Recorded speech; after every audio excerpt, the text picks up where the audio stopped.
Naintindihan ko yun. Pero it was important because yung principles to binanting ko, yan din ang gusto niya pa rin. But that was the condition that the Senate. Pero nung ibinapa rin sa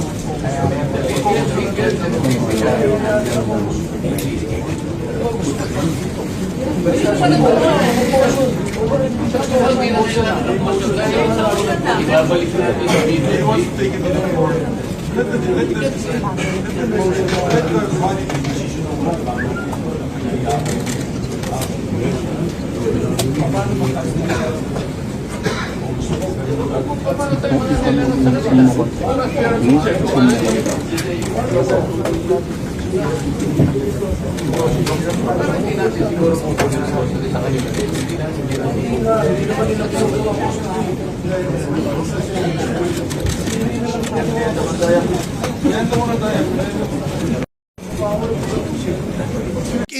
Yung gusto namin na mangyari, gawin mo na para makalabas ka na dito sa kulungan.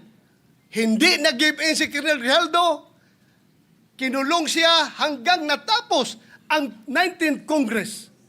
So, Mr. President, sila ay takot sa kanilang ginagawa mismo. Hindi po yan gagawain ng Senado na mag-impluensya ng resource person. Never pa nangyari yan na mayroong pumunta doon sa baba, tinakot yung nakakulong, cited in contempt na resource person. Gawain nila yan sa House of Representatives. Ginawa nila kay Colonel Grijaldo. Kaya huwag tayong basta-basta bumigay sa kanila dahil we should be independent from them, Mr. President. Hindi natin sila dapat sundin kung anong kagustuhan nila. We have to stand on our own. I move, Mr. President, that he be back immediately to the custody of the Senate, not only because this is the condition that you gave them, but more importantly, in order to erase the perception that if he is here in the Senate, he is not safe. I will reject the idea that if he returns in the Senate, manganganib ang buhay niya. It is as if that we're giving credence to his statement, which I believe is not true. Dahil kapatid ko naman siya. But let me be known as the other Strada who went after the bad ones. I will expose and relentlessly pursue the bad ones regardless of the risk, and notwithstanding the cost. Hindi ako natatakot at lalong hindi ko papayagan na gamitin ng masasamang tao ang nakaraan ko para lamang patahimikin ako. I have been jailed. I have been vilified, crucified, and publicly humiliated. But I will never allow the likes of Bryce Fernandez to turn the tables on me.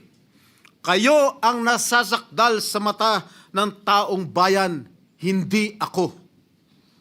Mr. President, I vow never to let the masterminds and engineers of this massive defrauding of the Filipino people to silence me.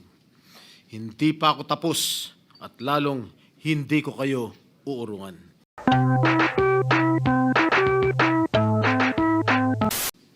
I rise today on a matter of personal and collective privilege. Yesterday, in the aftermath of the Senate Blue Ribbon hearing we held last Monday, my name was viciously, maliciously, and intentionally dragged and attacked at the Tri-Committee hearing of the House of Representatives. My attacker was no less than the person who I moved to be cited in contempt for shamelessly and repeatedly lying under oath about his role in the anomalous and ghost flood control projects in the 1st Engineering District of the province of Bulacan, where he served as Assistant District Engineer and later as OIC District Engineer until he was recently sacked. Mr. President, at the Blue Ribbon Committee hearing, all this person did was to play innocent, feign ignorance, and to try to convince us that he was simply following orders and instructions from his boss. from receiving $1 billion of cash, talking to pseudo-contractors, signing falsified documents, all the way to gambling away millions and millions of money stolen from the public coffers at casinos. He claimed that in all of these, he was just following orders. Indeed, when confronted and cornered with a barrage of questions from this representation and our other colleagues about his fantastic and shady lifestyle and dealings, he fed the committee lies and stories that taxed our credulity to the hilt and left us and the public in awful disgust. Clearly, he perjured himself and we cited him in contempt. Bunsod sa aking motion, ipinakulong natin siya. Mr. President, appearing the next day at the TRICOM hearing at the House of Representatives, this former DPWH Assistant District Engineer by the name of Bryce Erickson Diaz Hernandez, or Bryce, also known as Marvin Santos de Guzman, yung kanyang alias sa casino, apparently realized he needed to level up dahil hindi niya nalusutan ang ating Blue Ribbon Committee. Hindi pa sapat ang pagsisinungaling niya para pagtakpan at maisalba niya ang kanyang sarili. So while he was in detention here at the Senate, sabi niya, nakapag-isip po ako at nagdesisyon na maglabas ng ilang nalalaman ko sa flood control project. Tama po, sabi niya, tama po si Senator Lacson na mga engineers ng DPWH ay tila naging legman o bagman na lang. Kung tatanungin niyo po ako kung sino o kanino kami naging bagman, sasagutin ko na po ngayon. Nakapag-isip? May naniniwala ba dito? Samantalong ayon nga sa impormasyon ni Senator Lacson, habang naghihiring ang Blue Ribbon noong September 1, nasa casino siya at nagsusugal. And then, lo and behold, during the TRICOM hearing, he then proceeded to take off from that remark jokingly addressed to me by Senator Marcoleta when Mr. Diskaya said that there were no senators involved. Ang sabi ni Senator Marcoleta, safe ka na. Mr. Hernandez said, sabi ni Senator Marcoleta kahapon, ligtas ka na. Hindi po ito totoo. Si Senator Jinggoy Ejercito de Estrada, Senator Joel Villanueva, Yusek Robert Bernardo at D.E. Alcantara. Si Sen Jinggoy po ay nagbaba ng 355 million ngayon 2025 sa mga ilang projects sa Bulacan at ang sabi po ng boss ko dito ay 30% ang commitment dito. Mr. President, this is a blatant lie. Isang malaking kasinungalingan. I wish I did not have to borrow your time in this privileged hour to demonstrate how crooked my accuser is.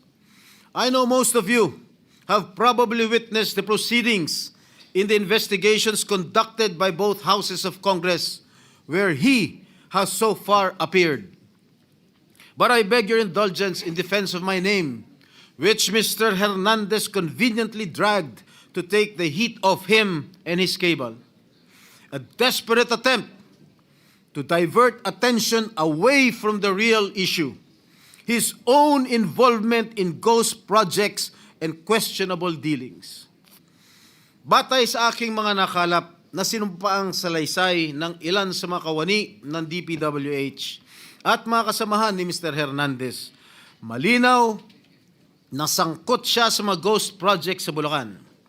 Pinatotohanan ito ng hindi lamang isa, kundi 3 opisyal na nagsabing siya at si RJ Dumasig, Project Engineer 1 ng Bulacan, 1st District Engineering Office, ay kapwa kasangkot sa mga proyektong ito. Pinatotohanan din ito ni na John Michael Ramos, dating OIC ng Construction Section ng Bulacan, 1st District Engineering Office, Ernesto Galang, Hepe ng Planning and Design Section ng parehong distrito, at Norberto De Leon Santos, Hepe ng Quality Assurance Section. Lahat sila ay nagbigay ng sinumpang salaysay na nagdidiin kay Bryce Erickson Hernandez. Ang dalawang ito ay kabilang sa tiniguruan ni Senator Lacson na BGC Boys o Bulacan Group of Contractors, mga suki sa kasino. Si Bryce, also known as Marvin Santos de Guzman, ay nakapaglustay na abot ng 435 million at nakapag-launder ng perang humigit sa 1 bilyong piso. Samantalang si RJ alias Sandro Bernardo Park ay umabot naman sa 16.9 million ang natalo sa kasino. Ginoong Pangulo, malinaw ang paglalahad ng ating kasamang senador na ang kanilang mga gawain ay nagpapahiwatig na sila'y sangkot sa paglilinis o paglalaba ng mga nakulimbat nilang pondo ng bayan. Sa aking pagtatanong nitong nakarang Lunes sa pagdinig ng Blue Ribbon Committee sa General Manager ng Sims Construction Trading na si Ginang Sally Santos, inamin niya na naghatid siya ng kabuuang 1 bilyong piso mula taong 2022 hanggang taong 2025 sa DPWH at iniabot yon kay Mr. Bryce Hernandez. Ayon pa kay Ginang Santos, ang halaga ng pera na kanyang dinadala na minsan ay nakalagay sa mga kahon ng noodles ay depende sa proyekto at minsan ay umabot ng 245 million pesos sa isang hatid. Kapal ng mukha mo. Sinabi rin ni Ginang Santos na si Mr. Hernandez at DPWH Engineer JP Mendoza, Chief ng DPWH Bulacan's Construction Division, ay ginagamit ang lisensya ng Sims Construction para sa mga proyekto nila. Si Mr. Mendoza, na may alias na PJ Castro Asuncion, na pinangalanan din ni Senate President Pro Tem Lacson, na kabilang sa BGC Boys, ay may kabuuang 418 million na nilustay sa iba't ibang kasino at nakapag-launder ng perang mahigit 280 million pesos. Kung nakakapagpatalo ng 10 milyon si Mr. Hernandez sa kasino, hindi na rin siguro nakapagtataka kung bakit hindi siya nalalayo sa mga diskaya pagdating sa paramihan ng koleksyon ng mga sasakyan. Nauna nang inamin ni Mr. Hernandez na siya at ang kanyang asawa na isang dating rank and file employee ng GSIS ay nagmamayari ng mga mamahalang sasakyan gaya ng Dodge Challenger, Toyota Supra at Lamborghini Urus Performante. Hindi ito karaniwang pag-aari ng isang empleyado ng gobyerno. At hindi pa dito nagtatapos ang listahan, Ginoong Pangulo.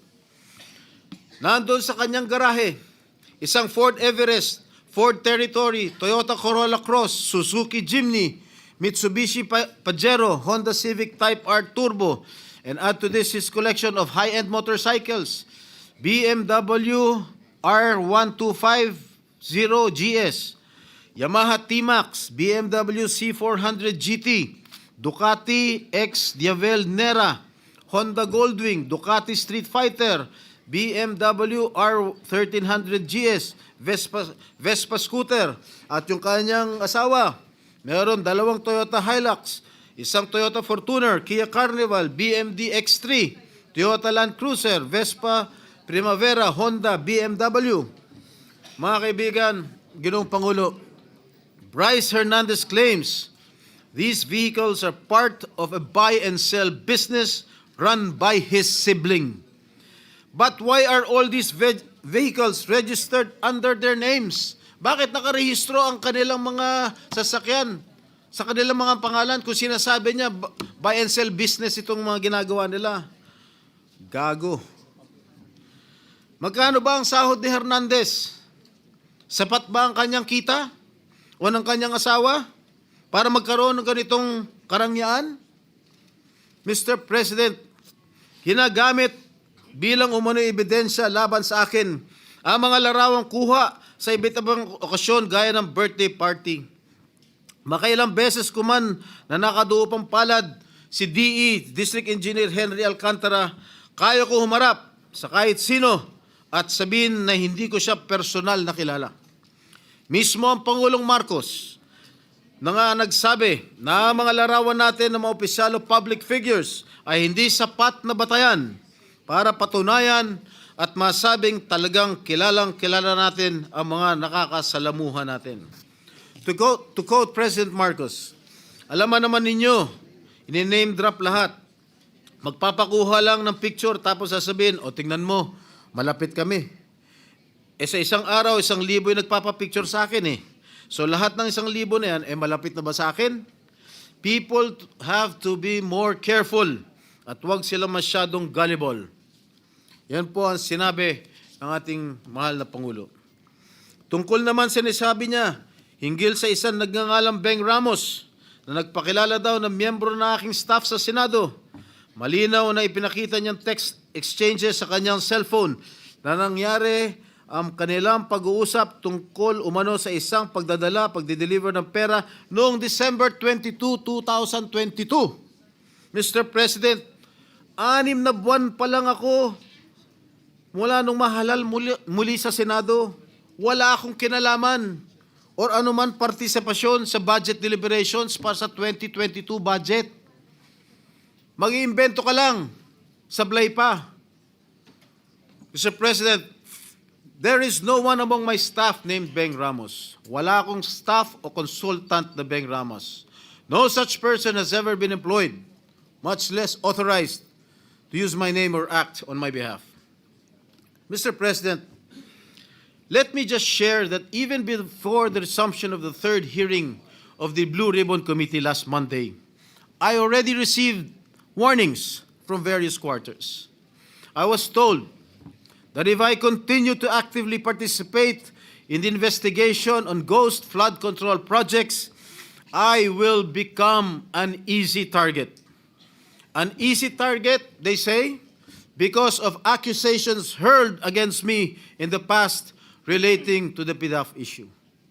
Mr. President, I told these people, warning me, and as I have stated at the start of the Senate investigation into these public works anomalies,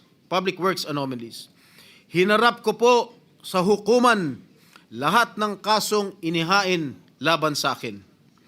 Hindi lang ako sumuko ng kusa nung ako'y pinaratangan at ikinulong. Ako po'y nakipaglaban ng patas sa proseso ng batas at hustisya at naghintay ng matagal na panahon sa pagdating ng hatol sa mga kasong ito. Hindi po ako nawala. Hindi po ako nagtago. Hindi po ako tumakas o nagbintang ng mga taong walang kinalaman sa mga akusasyon laban sa akin. At great cost to my family, my freedom, and my political career, I have acquitted myself of the grave charge of plunder before the bar of justice and the legal system we are all sworn to uphold. Should that sad and dark chapter of my life be a reason for me now to do nothing, say nothing, and just keep quiet when my job as an elected senator of this country calls on me to take a stand and expose these people? No, Mr. President, I cannot and will not shirk from my sworn duty to ferret out the truth. I will not be silenced when I know I can contribute something to the task at hand. I will continue to do my best to be worthy of the support that I was generously given by the people who elected me back to this Senate. Tama nga nagbigay ng babala sa akin. I am an easy target. Kaya isang araw pagkatapos ko sabihin na dapat i-contempt ang sinungaling na si Bryce Hernandez, tumakbo siya sa sa mababang kapulungan para ilako ang isang kwento na sa tingin niya ay madaling paniwalaan. Hindi lang yun. Paulit-ulit niyang sinasabi ang akala niya safe siya. Walang galang na. Halatang galing pa sa isang script na binabasa. Marami sa akin ang nagsasabi, huwag kong patulan ang isang tao na sa sobrang kapal na muka, nakuha pang magkasino habang iniimbestigahan ang mga krimen niya dito sa Senado. Mr. President, kung nakuha kong humarap sa kaso at tanggapin ang kaparusahan ng isang krimen kung saan ako'y napawalang sala, lalong kayang-kayo kong harapin ang isang Bryce Hernandez na lantarang sinungaling at magnanakaw. Ang sabi nga ni Senator Marcoleta, safe ka na. With due respect to our colleague, hindi po, Senator Marcoleta. Hindi ikaw, hindi ako, at lalong hindi safe ang taong bayan. Hanggang may mga Bryce Hernandez na engineer ng kasinungalingan at pandarambong ay hindi tayo safe. Hanggang may mga ghost projects sa DPWH at iba pang ahensya ng gobyerno, hindi safe ang pera ng bawat Pilipino na nagbabayad ng buwis. Isipin na lang ninyo, takot na takot ang mga kababayan natin basta BAR na ang kaharap habang may mga walang konsensyang tao na isinusugal lamang sa kasino ang pera ng pinaghirapan at binuno nilang ibayad. Hanggang may mga tao na nagbabayad, nananakot at ngayon ay pilit na nililis ang kwento, ay hindi tayo safe. Mr. President, my dear colleagues, if my opponents think that they can weaponize me, that they can weaponize my past to stop me from investigating, nagkakamali sila. If my critics think that funding a social media campaign against me will prevent me from going after liars, thieves, and crooks, hindi nila ako kilala. I have been bashed and now targeted for the way I go after lying witnesses. Totoo, brusko ako magtanong at minsan ay naninigaw pa. But I make no apologies. Subukan ninyong humarap sa mga taong sinungaling at mayabang pa. Mga witness na halatang halata na niloloko ka. Mga opisyal na gobyerno na nagmamalinis at nagtuturoan. Tingnan natin kung hindi kayo magalit. Mr. President, my brother, Senator J.V. Ejercito, is known as the good one. Okay lang po yan, dahil kapatid ko naman siya. But let me be known as the other strada who went after the bad ones. I will expose and relentlessly pursue the bad ones regardless of the risk and notwithstanding the cost. Hindi ako natatakot at lalong hindi ko papayagan na gamitin ng masasamang tao ang nakaraan ko para lamang patahimikin ako. I have been jailed. I have been vilified, crucified, and publicly humiliated. But I will never allow the likes of Bryce Hernandez to turn the tables on me. Kayo ang nasasakdal sa mata ng taong bayan, hindi ako. Mr. President, I vow never to let the masterminds and engineers of this massive defrauding of the Filipino people to silence me. Hindi pa ako tapos at lalong hindi ko kayo uurungan. Mr. President, to read your letter addressed to the House Infrastructure Committee dated September 8, 2025. This is to formally approve your request for Mr. Bryce Hernandez to attend your hearing tomorrow, September 9, 2025, 9 a.m. at the People's Center House of Representatives. We expect that he be returned safely immediately after the said hearing to the Senate. So this is very categorical, Mr. President. Their request that he be called for hearing in the House of Representatives was conditioned upon his safely return to the Senate. There is no need for a motion, Mr. President. I was still the chairman of Blue Ribbon Committee at the time, and it was very clear that we committed him to the custody of our Sergeant at Arms. Not in Quezon City, not anybody else. And so, as already asked by Senator Alan, we are not supposed to change the rule. I move, Mr. President, that he be back immediately to the custody of the Senate, not only because this is the condition that you gave them, but more importantly, in order to erase the perception that if he is here in the Senate, he is not safe. I will reject the idea that if he returns in the Senate, manganganib ang buhay niya. It is as if that we are giving credence to his statement, which I believe is not true, Mr. President. Mr. President. Majority Leader. Yes, Mr. President, with due respect to our colleague, Senator Marcoleta, there was an intervention. Actually, he was supposed to come back to the Senate, but the Speaker of the House had intervened and asked if he can be kept in the House, which you did not agree.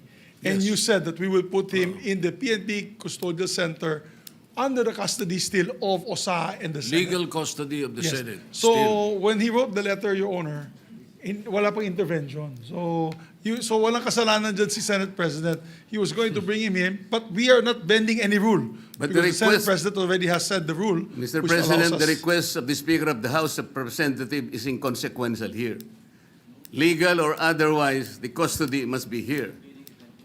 They are only asking us to lend him to their committee. The legal custody is still acquired by the Senate. And then the committee was the one who ordered him to be legally detained in the custody of the Senate. The committee was the one who did that, not the Speaker of the House of Representatives. He could request that, but we are sorry to deny that Maybe, because Mr. the legal President, custody, Mr. President, yeah. legal or physical, is still with the Senate. Mr. President, I think the points raised by Senator Marcoleta are valid. I think at that time, the witness had no fear of his life, but now he has fear of his life. We will guarantee that he's safe, even if he's in the Senate. No, that's why we're guaranteeing his safety if he's here in the Senate. But let's also be transparent, Your Honor, because I think the question there is, kung meron bang mag-iimpluwensya pa sa kanya. That Diba? was the point of the Later on. minority leader. Correct. There might be a perception that if he's here, he might be influenced by someone. That is also Correct, Mr. President. the minority leader made mention of that. And that's why I believe the Senate President made that decision to keep him in a neutral area, which is the PNP Custodial Center. But then again, Mr. President, we're a deliberative body. If the body would wish him back here to the Senate, then we can discuss it further. Mr. President, manifestation of the majority leader. Yung letter po ng ating Senate President was valid before the intervening event occurred. So we cannot invoke the letter of the Senate President kasi wala pa yung intervening event na mayroong request from the Speaker of the House. And the Senate President, using his own wisdom, granted the request, but we have not given the legal custody of Bryce Hernandez to the House. We still maintain or retain the legal custody over his person. And as I mentioned earlier, kung kailangan siya ng House, they will have to seek permission from the Senate President. Again, yes, they are not in Thank you, Mr. custody. President. Yes. Sad experience, Mr. President. Because if the reason why the Speaker requested for Bryce Hernandez to be detained not in the Senate because for fear of being influenced by anybody or any member of the Senate, alam mo, Mr. President, Colonel Grijaldo nag-testify dito sa ating committee about the wrongdoings of the members of the Quadcom. Nagsumbong siya dito, Mr. President. And after he read his statement, sabi niya sa amin, Sir, can I be protected by the Senate? Dahil alam kong pinag-initan ako ngayon ng House. So, I share the information to the committee and even to the leadership of the Senate.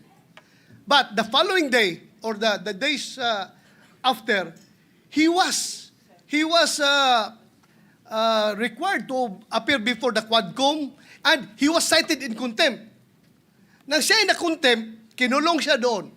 At nang kinulong siya doon, look what happened. Binubombard siya doon, pinupuntahan siya doon at sinasabihan na huwag yung gusto namin na mangyari, gawin mo na para makalabas ka na dito sa kulungan. Hindi nag-give in si Colonel Grijaldo. Kinulong siya hanggang natapos ang 19th Congress. So, Mr. President, sila ay takot sa kanilang ginagawa mismo. Hindi po yan gagawain ng Senado na mag-impluensya ng resource person. Never pa nangyari yan na mayroong pumunta doon sa baba, tinakot yung nakakulong contempt, cited in contempt na resource person. Gawain nila yan sa House of Representatives. Ginawa nila kay Colonel Grijaldo. Kaya huwag tayong basta-basta bumigay sa kanila dahil we should be independent from them, Mr. President. Hindi natin sila dapat sundin kung anong kagustuhan nila. We have to stand on our own. Thank you, Mr. President. Mr. President, Yes, Senator Marcoleta. noong pong September 8, 2025, ako pa rin po ang chairman ng Blue Ribbon Committee. Ang Blue Ribbon Committee po ang nag-approve ng legal and physical custody nung ma-cite in contempt si Bryce Hernandez. Nung makiusap po ang Speaker ng House of Representatives sa inyo, di po ba dapat nakonsulta naman ang chairman ng Blue Ribbon Committee? Dahil kami po, ginawa namin yon through the collective wisdom of the committee. Hindi po namin gawa-gawa yon. Kaya lang namin siya sinite in contempt sapagkat halos ipamukha na namin sa kanya ang mga datos. Ibinigay ko na sa kanya ang lahat ng ipinanalo at ipinatalo niya sa kasino. Pati yung ginagamit niyang dalawang ID na galing sa LTO, ayaw pa niyang aminin. Ganon po yung nangyari. Gusto lamang namin siyang turuan ng leksyon para sa ganon kahit papano baka maisip niya na dapat sana mapahiya na siya sa sarili niya kung meron pa siyang kahihiyan. Dapat naman sana nung siya'y mag-request ngayon sa House of Representatives, hindi po sa kanya dapat manggaling ang request kung saan siya magko-custody. Ang custody po yung natapos na. Nagsalita na po ang Blue Ribbon Committee. Bakit po hindi man lang nakonsulta ang Blue Ribbon Committee? Bakit kailangan po ang House of Representatives Speaker ang mananaig sa kanyang request? Kalabisan na po ba ang Blue Ribbon Committee noong araw na yon, Mr. President? May I be clarified on what date that transpired? Yesterday or September 8 po. Monday? Yes, Mr. President. Majority Leader. Monday was the hearing here in the Senate. Monday, he was cited in contempt. But Yeah. the hearing in the House was on Tuesday, September 9. Yes, And as, Tuesday. So in the evening, Opo. when yesterday, no. So in the evening, when the speaker called me, Senator Marcoleta was no longer chairman of the Blue Ribbon. No more, because we had already elected It was Senator already Senator Lacson. Lacson. Yes. Ibig bang sabihin po, Mr. President, nawawala ng visa yung ginawa namin? Hindi. He's Ganun po pala. He's still in legal custody. Dapat po, Therefore, igagalang po kung ano yung aming iniwan. yes, you're, Doon tayo ang- magsisimula. Ang iniwan ninyo, cite in contempt. Hindi And po. legal Nasa custody legal of the custody Senate. na po ng, He was ng still House. under the legal ng, custody ng of the Senate. Senate.